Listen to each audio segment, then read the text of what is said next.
kubera ko bankubise mu modoka uko bishakiye akaguru kubera ko kandi katarakira neza n'ubundi nakubise inkoko ivi ku cyuma cy'imodoka n'ubundi hano umuntu ugiye harongera haraturika ubwo banjyanaga gutyo n'ubundi ariko amaraso ari kuza ndagenda ngeze i Rubavu baramanura mbona bari kumanuka mu mashyamba banyomokana imisozi hakurya iyo hari irimbi rinini cyane nibwo banyinjijeyo.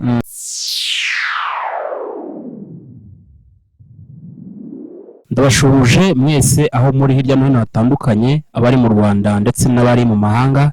Ndabashimira ko mukomeje gukurikirana ibiganiro byacu kuri channel. Hano turi rero mfite umutumirwa twamwakira tukamuha ikaze muri kiganiro. Uraho neza? Mwiriwe neza muri amahoro? Yego. Twakomeje kumva ibiganiro byanyu bitandukanye, twumva ubuhamya bwanyu, twumva twifuje ko mwazaduha ikiganiro mubwira abantu iby'Imana yabakoreye ndetse naho Imana yabakuye. Ni byiza cyane, murakoze cyane, nishimiye ubutumire bwanyu. Watangira utwibwira wibwira n'abateze amatwi iki kiganiro. Murakoze cyane. Amazina nitwa Nishimwe Alex, ndi umugabo Imana yagiriye neza cyane. Nkaba mvuka mu cyahoze ari Cyangugu, Rusizi, Nyamasheke, ariko muri no minsi nkaba ndi kubarizwa mu mujyi wa Kigali. Rero ndi umugabo Yesu yagiriye neza, ankunda nta cyarebyeho, antarura mu magana n'amagana, ankiza byinshi ndibuze kubabwira ko nukuri. Ubwo rero mbega ndi umugabo ushima Imana kandi umuhamya. Ndi umugabo Yesu yagiriye neza, ndamuvuga ntaramwumvanya abandi kuko ineza ye narayibonye ababisha ubwo bangutaga. Yego. Ubwo rero ni byinshi turi buganire. Tuguhaye ikaze rero kugira ngo mutugezeho ubwo buhamya Imana bashyize ku mutima, kugira ngo kuko hari abantu benshi bajya bumva ubuhamya bwanyu bukabakora ku mitima ndetse bagahinduka ku bwanyu. Tuguhaye ikaze rero kugira ngo utuvire muzingo utubwire iby'Imana yagukoreye byose. Urakoze. Nakoze cyane. Nubona ngiye kunanirwa, Mana uzanyibutse, uzibuka amasezerano wagiranye nanjye. Nubona ngiye kunanirwa, Mana uzanyibutse, uzibuka amasezerano wagiranye nanjye.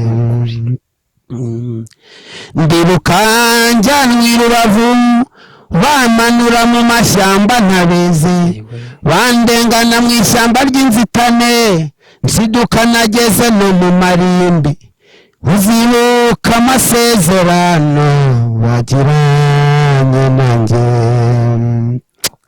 Haleluya. Amen. Ndabashubuje mwese bantu muteraniye aha ngaha. Tugiye gutangira rero, namaze kubibwira amazina yanjye. Yego.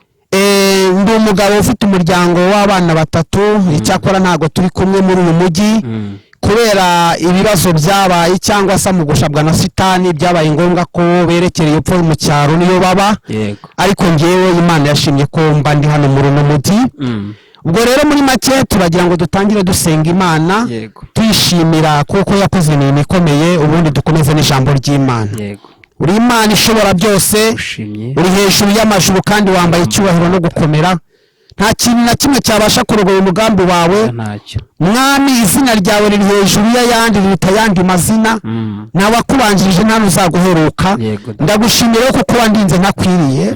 Uyu mwanya ngiye kuvuga imirimo itangaza wakoze, ureka ababyumva yaba ari aba muri iki gitaramo ndetse n'abandi bose babasha kubyumva, bamenye ko Imana ifite ubutware. Urakoze rero kubana natwe muri iri teraniro, tubisenze mu izina rya Yesu. Amen. Haleluya. Amen. Tugiye gutangira n'amagambo y'Imana aboneka muri Zaburi ya Dawidi. Ubutumwa bwiza uko bwanditswe muri na Zaburi ya Dawidi. Ibice ni 64. Yego. Turahera ku murongo waho wa 3. Zaburi ya Dawidi ibice 64 umurongo waho wa 3. Haravuga ngo mpisha inama z'abakora ibibi yego z'abakora ibibi bangirira rwihishwa yego n'imidugararo y'inkozi z'ibibi batyaze indimi zabo batyaje indimi zabo nk'inkota batambitse imyambi yabo ariyo magambo abishye kugira ngo barasire utunganye mu rwihisho yego bamurasa bitungura ntibatinya bihumuriza imigambi yabo mibi bajya inama zo gutega ibigoyi yego rwihishwa bakibwira bati ninde uzabireba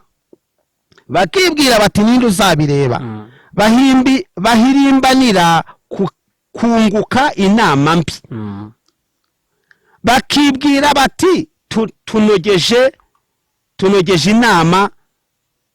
inama twungutse yego umutima w'umuntu wese n'ibihishwe mu byo atekereza ntibirondorwa ariko imana izabasa bazakomeretswa n'umwambi abatunganye.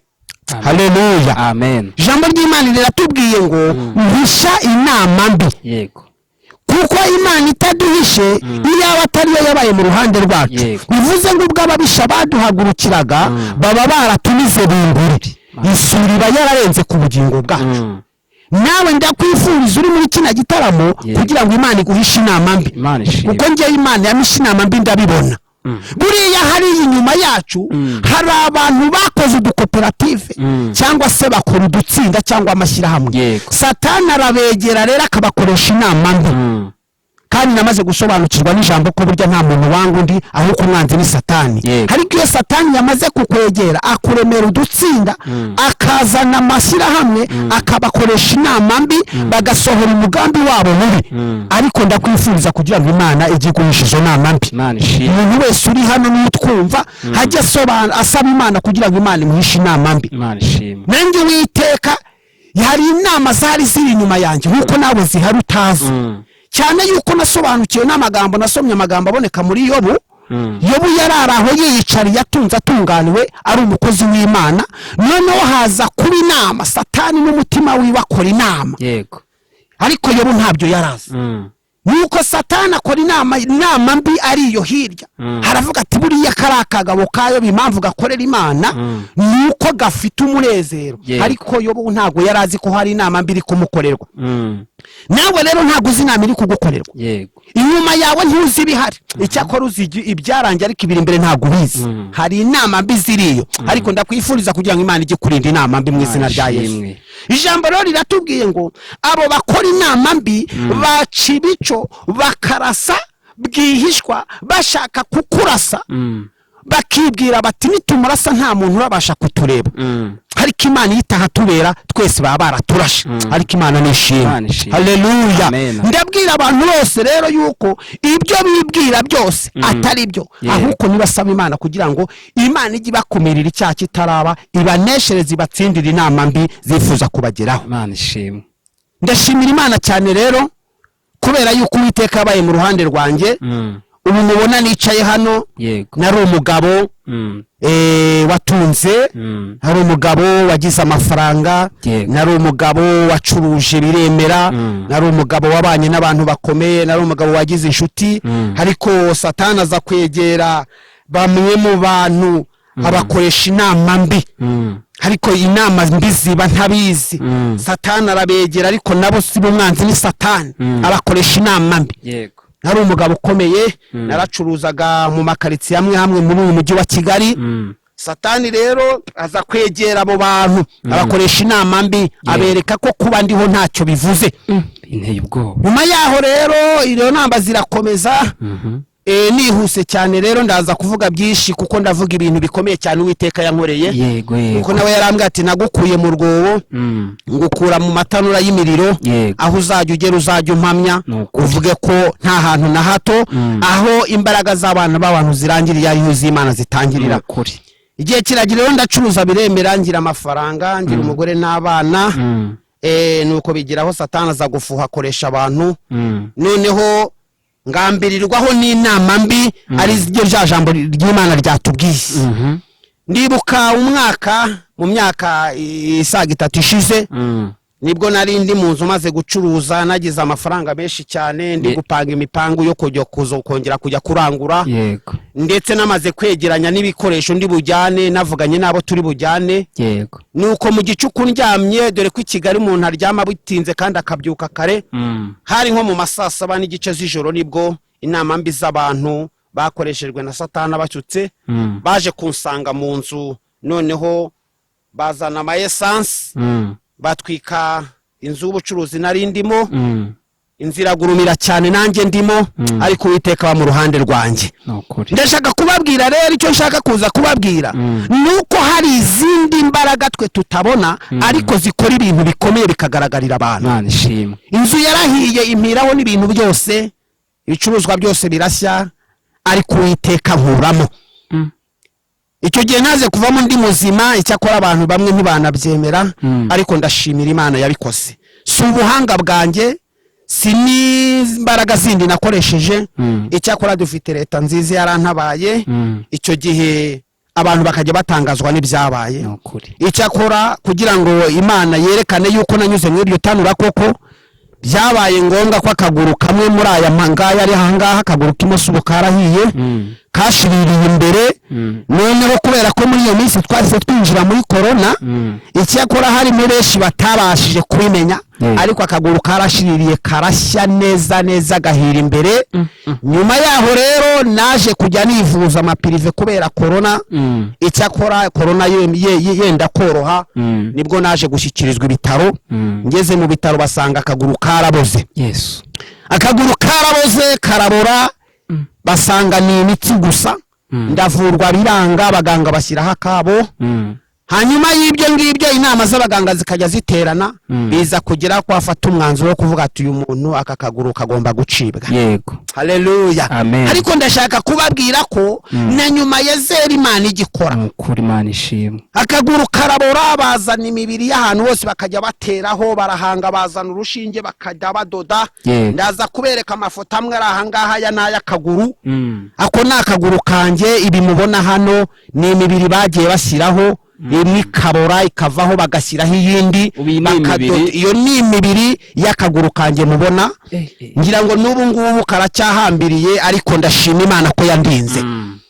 Nabaye mu bitaro igihe kinini cyane, ariko kubera ko umugambi mwiza Imana yari ifiteho, ntacyo nabaye.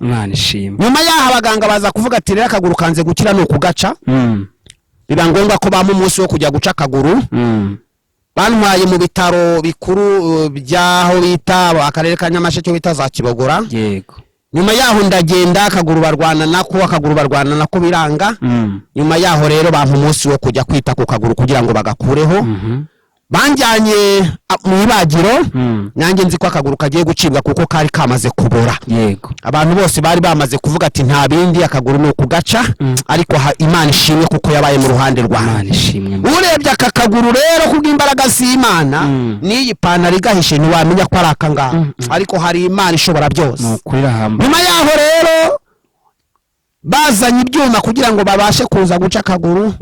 Ari Imana izatabarira ni haba hanini. Umuganga aza kwitegereza, aza kureba akaguru, asanga hari agakoko kajeho. Nyuma yaho aravuga ati aka kaguru ntago gacibwa.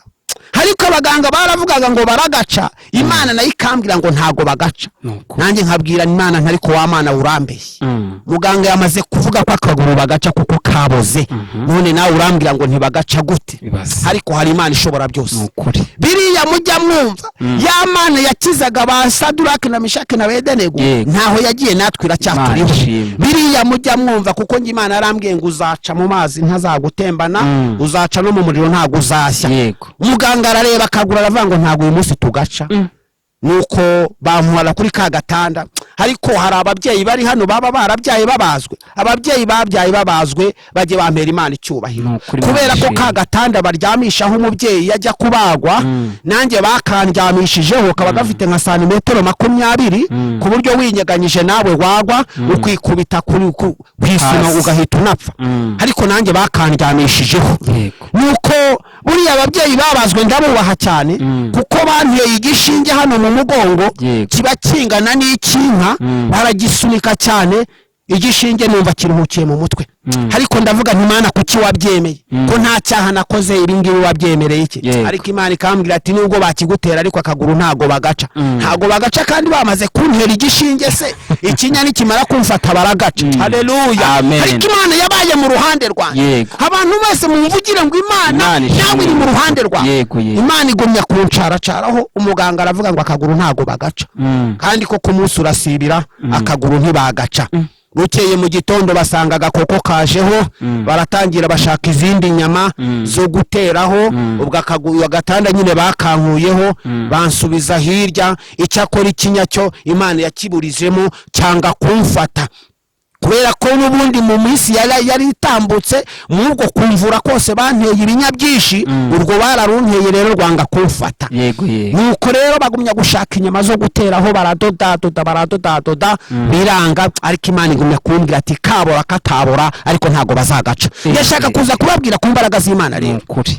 Ubutaha rwose nibuza kungirira icyizere nkazongera ngatumirwa, nzabita batugumye tuvuga Imana. Imana ibana nanjye, akaguru karavurwa, mara imyaka 2 mu bitaro, ndetse nyuma yaho nihuse cyane ku icyo kintu nza koroherwa gato. Yazanyama bari kujya bateraho ziza gufata, kuko baneyeho inyama nyinshi cyane zitandukanye, zimwe sinzizi. Hari aho bagenda babaga hano kwa kaguru bagatiza kangaka, hari aho batiraga hano ku maboko bagatera kwa ngaha bahoma bikanga, izindi aho bazikuraga ntago mbizi kuko abaganga disi ni bari umuntu b'Imana. Ariko Uwiteka ashimwe kubera yuko nanjye barampanza hanze nka kumuhanga umwenda, ukumufata umwenda ushaje ugateramo ibiraka, nanjye barampanza hanze. Ariko ubu ndiho ndashima Imana. Ndashaka kubabwira ko rero ibyo umuntu yiringiye byose ari ubusa, kuko ntago icyo gihe byo kuvuga ngo waracuruzaga n'ibiki ibyo ntibyari bikiriho. Icyakora rata dufite ubuyobozi bwiza bwari bwantabaye, ibindi ntago mbizi. Haleluya. Ndashaka kubabwira rero izo mbaraga z'Uwiteka. Igihe cyarageze rero babonye ko imibiri bagiye bateraho yafashe, biba ngombwa ko bansezerera njya mu rugo, ibindi nkajya nivuza ndi mu rugo. Umuryango wanjye nawe wari waragiye aho wari uri ntago mpazi, kubera ko ibibazo byari byamaze kutubaho, nabo bari bahungiye mu cyaro. Iki cyari gisigaye ni uguhangana n'ubuzima, niba nzakira niba ntazakira, ariko Uwiteka ari mu ruhande rwawe. Nawe Uwiteka yakubereye maso uraba mu ruhande rwawe, ubundi ntago bukibukwa, isuri iba yararenze ku bugingo bwanjye. Imana igumya kungirira neza rero, nihuse cyane ku bwako kaguru.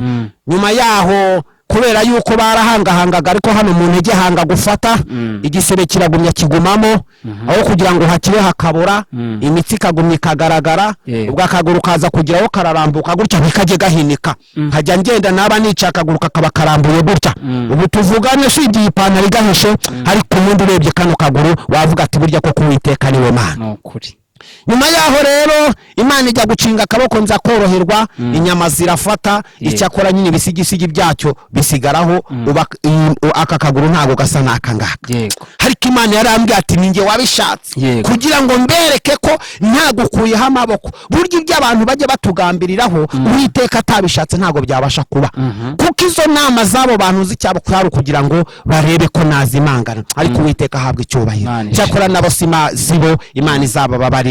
Nkimara kuva mu bitaro rengeze mu rugo maze koroherwa, ubwo nagumye kurwana urugamba rw'umubiri. Icyakora bikanga, inyama rimwe na rimwe zigaturika ngasubira kwa muganga. Abaganga bose baramvuye, abaganga bose bangezeho, amasantere de santé narazengurutse, amaforomasi, abagira neza bamba hafi, yewe imiti irabura. Ariko ndashima Imana kuko yagiye ikoresha abantu, Uwiteka akagumya kumba hafi.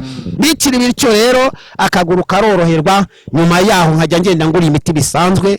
Nyuma yaho rero ndavuga inti ubwo maze kubona umwanya wo kuba ndi koroherwa, ngomba kugaruka mu mujyi wa Kigali. Ngeze hano i Kigali rero ndashaka kuza kubabwira ku bitangaza bikomeye cyane n'ubundi Imana yagumye kunkorera. Ngeze hano i Kigali, burya Satani nawe afite imbaraga. Bene data reka mbabwize ukuri, ubundi Imana twakurikiye na Satani mujya mwibeshyaho, ntago mubizi. Satani nawe afite imbaraga. Naraje ubwo umuntu yarampamagaye arambwira ati ndagushaka muri uno mujyi uko byakagenda kose nitwigeze tubana nabi, uzasindagire wihangana ugaruke, nugera Nyabugogo tuzahura nibura turebe ko nakubonera n'akantu nibura nitwigeze tubana neza. Ariko ni mu mpera Imana icyubahiro. Nyuma yaho rero naraje ngeze Nyabugogo sinamenya ko hari izindi nama mbi Satani yakoresheje. Karabaye. Hari Imana ishobora byose. Nanyuze muri byinshi. Ngeze Nyabugogo nururutse ngira ngo gutabarwa kwanjye kurabonetse, sanga hari abandi bafite inama mbi. Cyakora nimuze kumbaza ngo ni bande. Naherutse nururuka mu modoka ngiye kubona mbona umuntu araje anturutse mu bitugu, asa nk'unkora mu bitugu, ngiyemutse none hankubita agaswara mu maso. Akankubise mu maso mbambaye nk'impumyi, mba nk'umuntu usinziriye. Ngiye kubona mbona aragiye, asa nk'umfata nkaho turi kumwe, turajyana nshyira mu modoka. Imodoka barayatsa. Icyakora Imana ingirira imbabazi nkajya numva amajwi ariko ntasi yo ngiye. Ndagiye ngiye kumva numva ngo tugeze kwa Nyirangarama. Ndavanise kwa Nyirangarama ubundi kujya he wa Mana biko ntareba ibi ni ibiki, ariko Uwiteka agumya kubana nanjye. Turagenda ngiye kumva numva ngo bageze Rubavu. Numva tugeze muri gare y'Urubavu, ubwo nge sinzi aho ndi kujya, ariko nkumva amajwi ibyo bavuga. Ndavuga ntari kuwite urabizi cyane, akaguru kanjye urabona ntikarakira kubera ko bankubise mu modoka uko bishakiye, akaguru kubera ko kandi katarakira neza, n'ubundi nakubise inkoko ivi ku cyuma cy'imodoka, n'ubundi hano umuntu agiye harongera haraturika. Ubwo banjyanaga gutyo n'ubundi ariko amaraso ari kuza.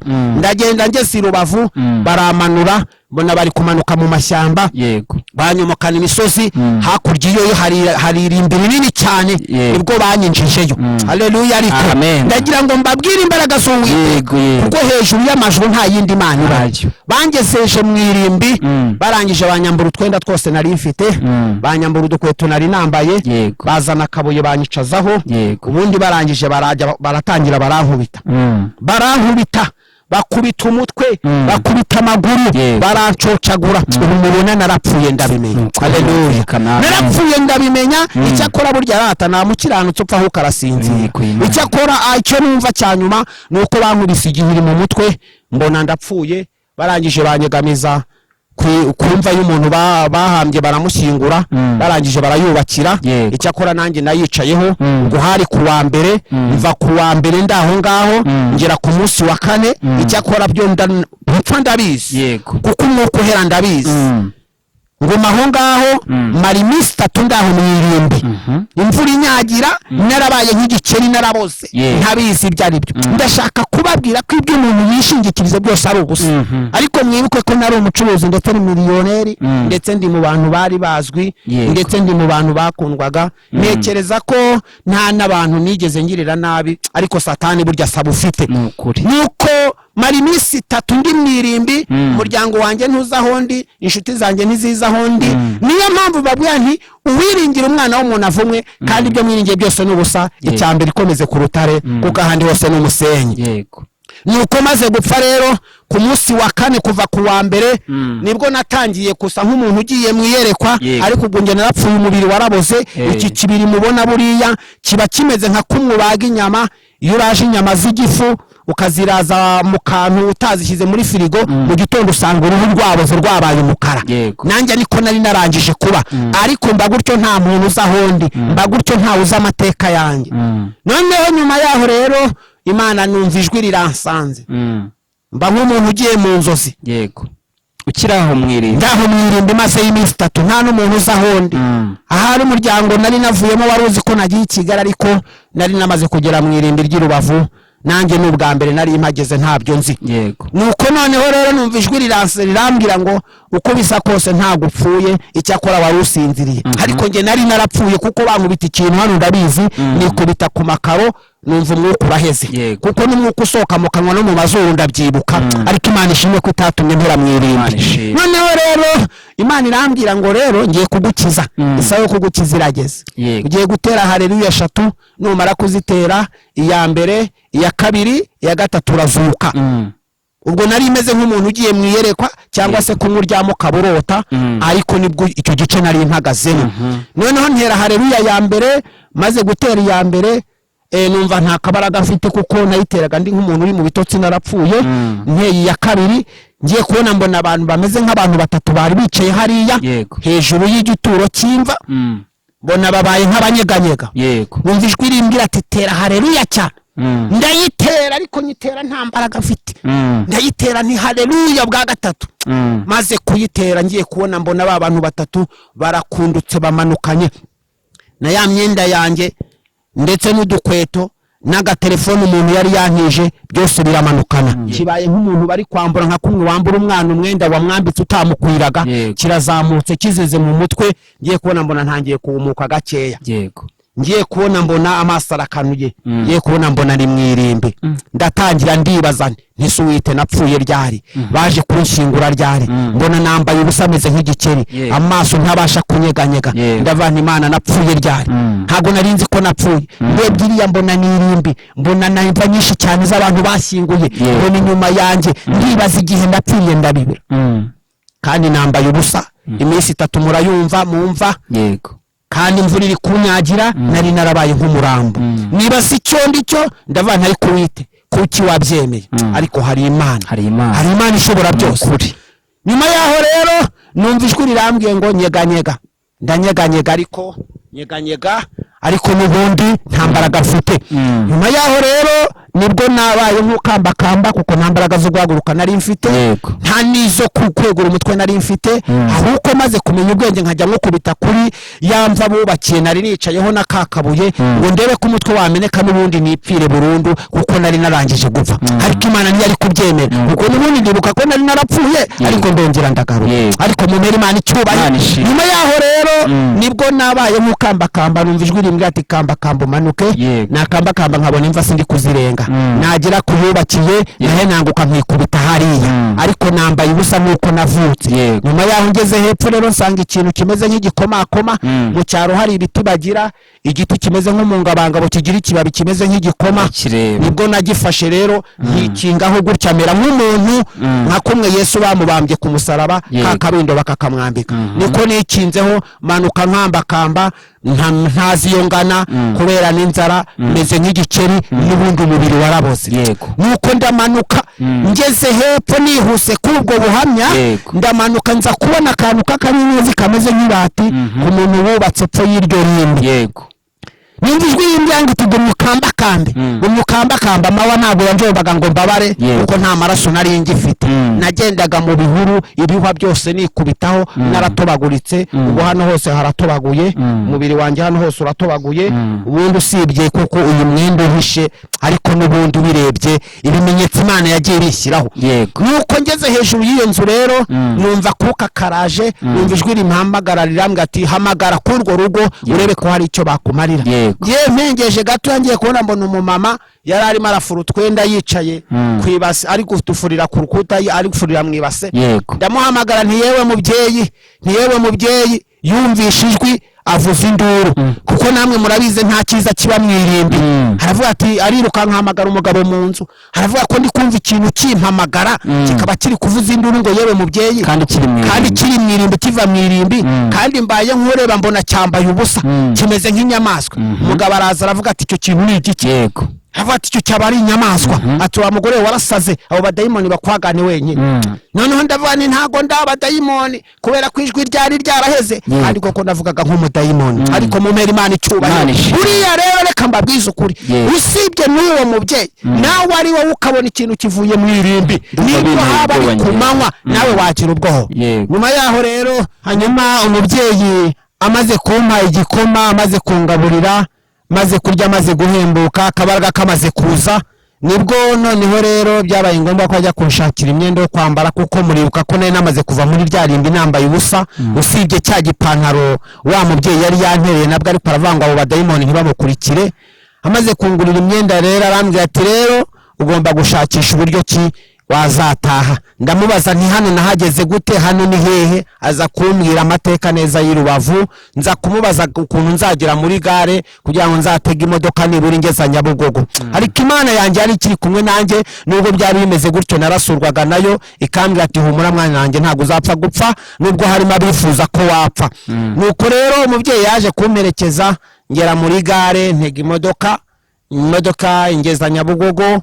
Ngeze Nyabugogo cyakora ubwo mubyeyi yari yampaye n'itike iri bunsubize epfiriya za Rusizi nuko ndatega ngezeyo kubera zavune nakubiswe n'ingorane nagiriye muri ryarimbi nakakaguru kubera ko kari katuritse ubwo byabaye ngombwa ko muri iyo minsi nongera gushyikirizwa ibitaro ndongera ndabagwa mu ivi barongera barahomahoma maze mara y'amezi agera hafi 2 icyakora n'ubundi bitaro mbivuyemo mu kwa 11 k'umwaka ushize ngira ngo mwabibonye ko akaguru kagihambiriye ariko ntibimbuza gushima Yesu kuko yarambye ati bini ibimenyetso nagiye ntanga kugira ngo bamenye yuko ndi Imana ikura mfata ikintu cyapfuye nkagikura n'ikizima. Hanyuma se ukiraho hari igihe umuntu avuga undi bitewe n'icyo yamukoreye. Wari umugabo ufite amafaranga kandi wari umugabo ubayeho neza, hanyuma nyuma igihe kiza kugera ubaho nabi, ubuzima burahinduka. Ikintu gituma uhamiriza Imana, ikintu gituma ukomeza gushimira Imana ni igiki kandi biri kugenda ihemuka bene ako kageni dore ko ariko nabivuga ntago Imana ihemuka ahubwo igituma nyishimira iyo yarambwiye ngo icyo nitayeho n'umubiri n'ubugingo gusa kuko iby'isi bizasirana no kwifuza kwayo. Ubundi icyo nshatse kubwira abantu ibingibi murebesha amaso ibingibi tuze umurinde yavuze neza ngo ibyo ufite nibi byaryo uyu munsi ushobora kuba ufite ejo ukaba udafite. Niyo mpamvu ijambo ryatubwiye ngo wiringire Uwiteka n'umutima wawe wose ntiwishingikirize ku buhanga bwawe. Ibyo ufite ubwo butunzi si ibyawe kuko n'ubundi umuntu arapfa kabisika. Nanjye nagiye kuburana n'Imana ndayibaza nti Imana ibintu byanjye kubijyanye ireka nanjye nkipfira. Irangije ifata nk'uko yashubije Yobu abonye ibintu bimurenze yaravuze atari koko Mana wabonye wowe na Satani wabonye ari nge mugomba gukiniraho ubona mu bintu byose waremye ari nge mugomba gukiniraho. Imana iramusubiza ati have wowe kuba umwe mu bapfapfa nk'abandi mu byo naremye nawe urimo nagombaga gukora ku byo shaka kuko inama zabaye wowe watabizi. Iyo warangije aratsindwa aravuga ati Imana mbabarira ibyawe nabimenye nari narabyumvishije amatwi ngo ariko nta amaso yanjye arabibonye. Nanjye rero impamvu mpamya Yesu ititaye ku butunzi ititaye ku byo nari mfite n'amafaranga yo yitaye ku bugingo bwanjye n'umubiri kuko yavuga ati n'ubundi nihurokora ibundi byawe nzabiguha n'ubundi nzaguha ibindi kuko nibyo bitanga. Rero impamvu nishimira nuko itemeye ko nishwa n'umuriro nuko itemeye ko mpera mumva ngo mborere mwiryo rimbi ikagumya kuncara icyatumye ndokora n'icyatumye nsigaza hari impamvu bivuze rero ntizemera ko nishwa n'inzara kuko nawe yaravuze ngo ntizemera ko izina ryayo ritukwa. Niyo mpamvu rero muhamya ahubwo iyo nshatse kubabwira nufata Imana nk'inyantege nke nawe izakubera inyantege nke ariko nuyifata nk'imbaraga nawe izakubera nk'imbaraga. Nge ndayihamya kuko nzaho yankuye mu rwobo inkura mu rupfu ndapfa ndazuka n'ubu ndi umugabo uri kuyihamya. Kumara iminsi 3 uri mwirimbi warapfuye ariko uyu munsi tukaba tuvugana ndi muzima. Hari n'abantu n'umuryango wanjye amweshi ntibabizi kuko nanze no guhita mbivuga kugira ngo badatinya bakavuga ati uyu muzima wazutse twavugana iki. Ariko ndashima Yesu yarambye ati ubivuga kuko wakunze gukiranuka nicyo nanjye nzagukiriza. Hari ijambo riboneka mu gitabo cy'Imigani ibice 11 umurongo wa 5 niyo atubwira ngo gukiranuka k'umuntu uboneye kuzamutunganyiriza inzira ngo ariko umunyabyaha wazagushwa n'ibyaha bye. Nanjye rero Imana yitaye ku mirimo ireba ukuntu nayishakanye umwete iravuga ngo ntago wapfa gupfa ngomba kugukiza ukazajya ubwira abantu imirimo n'ibitangaza wakoze. Tukiraho rero wagira ikintu ubwira abanyarwanda ndetse n'abandi bari hanze bumva ururimi rw'ikinyarwanda ukagira ikintu kiri ku mutima wawe wumva wababwira rimba ushaka ko bashobora kugufasha ushaka ko umuntu yakubona byagenda gute watubwira? Icyo nabwira abantu bose bari hanze cyangwa se babanyumva n'abari mu iki gitaramo icyambere ni ukwiringira Uwiteka. Ikindi ugakorera Uwiteka ntacyo witayeho ukamwiringira n'umutima wawe wose nawe azakubera igisubizo cy'ibibazo byawe. Ikindi nababwira cyakora kumbonaho naboneka kuko ndi mu nkengero z'uyu mujyi niho ndi gukorera umurimo w'Imana. Icyakora umuryango wanjye urepfiyo kubera ubuzima ariko Imana yo ntabwo ibyo biyireba.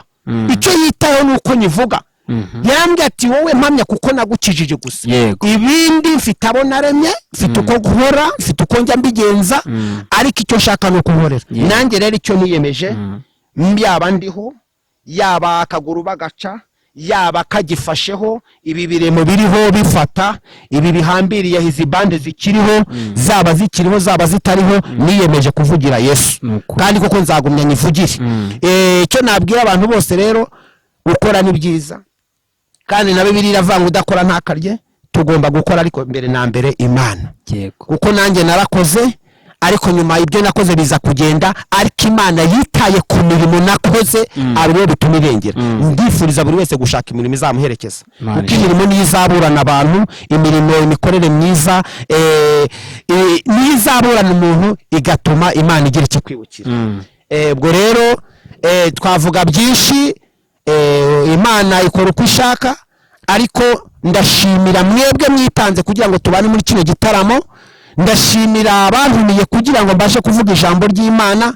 Ariko icyo mbabwira nuko buri muntu wese yiringira Uwiteka n'umutima we, niyishingikirize ku buhanga bwe, kuko nanjye ibyo nari nifite iyo nsa nk'ubyiringiye icyo gihe mba narajyanye nabyo. Uri kuri televiziyo ya Jumbera TV, umuryango wawe uri Nyamasheke, ubonye iki kiganiro nubuhe butumwa ushobora kugenera umuryango wawe cyangwa se n'abandi bantu bakuzi bari mu karere ka Nyamasheke? Icyo nababwira n'umuryango wanjye ubaye umbona cyangwa se ukanyumva cyangwa se ukazanyumva, nuko bagomba gushikama. Nanjye ndiho, kandi nanjye kuba ndi hano usibye kumvira yampamagaye, ntago mba nezerewe, burya biragatsindwa kuba ukubiri n'umuryango. Kandi koko mu by'ukuri birababaza cyane. Hari naho njya mbitekereza, ariko Imana ikambwira ati hangana ntegereza, isaha nigera nzabahuza kandi muzongera mubane murusheho gushima Imana. Ariko nababwira ntibakomere, ndetse n'inshuti n'abavandimwe bose bakomere ku murimo, tugumye dusabirane. Ariko icyo nizera nuko Imana izaduhuza. Ariko icyo nsaba n'abandi, ndabasaba n'amasengesho gukomera, kuko ntibiba byoroshye mu rugendo. Muriringi niyo wabivuze neza ngo uzandinde ubukene ntazakena nkiba nkatukisha izina ry'Uwiteka. Nanjye ndagira ngo Imana izampa ibinkwiriye bizatuma nyubaha, kuko turi muri ino si dufashe igihe mu ntambara, kuko ntibiba binoroshye. Ubu naho ndi ngira ngo ndi ncumbikiwe ahantu, ariko ntibimbuza gukora umurimo w'Imana. Wadusengera rero dusoza ikiganiro? Murakoze, reka dusenge Imana tuyishimira ibyo yakoze n'ibyo izakora, ariko mbasabira kugira ngo buri muntu wese, kuko ijambo ryarambwiye ngo umuntu amenya igihe amaze ariko ntamenya icyo asigaje. Buri muntu wese nakomere ku muhamagaro, kandi mushaka n'Uwiteka umwete bigishoboka akibonwa. Kadusenge Imana rero, ubundi Imana ibaha umugisha. Mana Data wa twese uri mu ijuru, yewe Yesu umurengezi w'ubugingo bwacu, ndagushimiye kubw'iki gitaramo cyiza twagiranye n'abagaragu wawe. Wakoze kushyigikira ijambo, warambwiye ngo nzakuvuga imirimo itangaza wakoze, kandi koko nta cyambuza kukuvuga, kuko ineza yawe narayibonye. Mwami warakoze biriya, warabikoze n'ibinini nizeye kuzabikora. Iki gitaramo rero twarimo turagisoje, kandi uhe buri muntu wese umugisha, kandi dukomereza amaboko, kandi uhe buri wese gukiranuka cyambaye umubiri, kuko tuzi neza ko umuntu yapfuye aba atakikwibuka, ahubwo asigara aburanwa n'imirimo yakoze. Urakoze kubana na buri muntu wese rero, utegeke byose bikumvire, byose tubisenze mu izina rya Yesu, amen. Ndabashimiye cyane wowe wakurikiranye iki kiganiro, aho muri hirya no hino ndabashimira yuko twabanye. Ariko nanjye hari ikintu mbasaba, ndabasaba kujya kuri YouTube channel yanjye, wakanda like, subscribe ndetse na comment. Ikiganiro cyagufashije ubyandike hasi. Turi kumwe, ndabakunda, Imana ibahe umugisha. Ciao ciao.